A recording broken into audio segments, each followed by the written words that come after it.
mua yên hay cả mua trim về này thiếm giật giật cốp mãi mùi mùi tệ cần phê tăng á bari gần lại nắng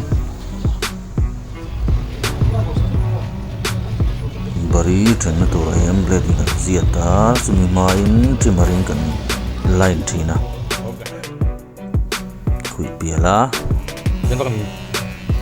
suan akhabe muli sei du dukan trimange met kol nur kol hi blade ain akol lo seta blade sunu ain kong lo set ni chu mai taka en chuan processor kan high fate ta bari te kan laina chuan Moses hian hei model la ron neya ka tiang hian ka duwe tia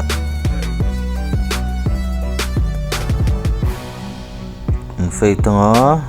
pakatin kan stripe ang angilin tiang me khan ye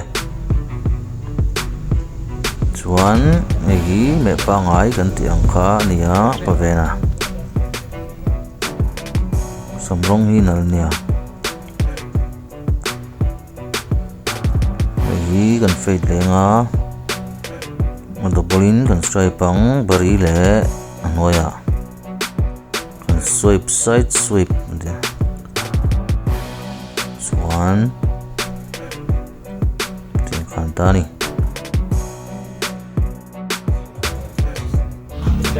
chuan hi kan fade ta chip piece tuka flip back quick back bin thei tur khan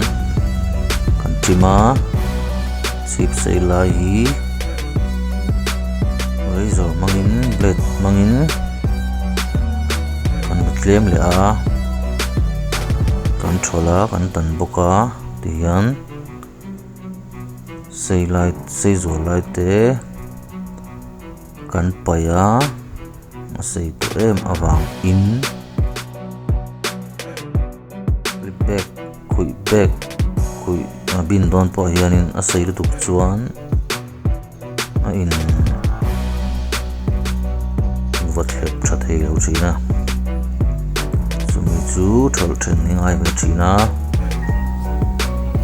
or tan then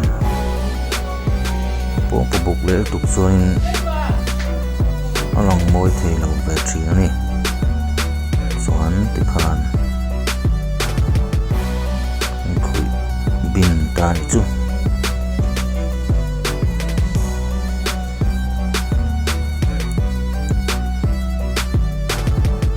mid fade betung chip brush bok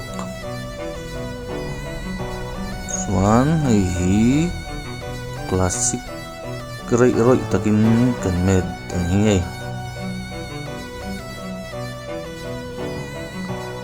decent avelami star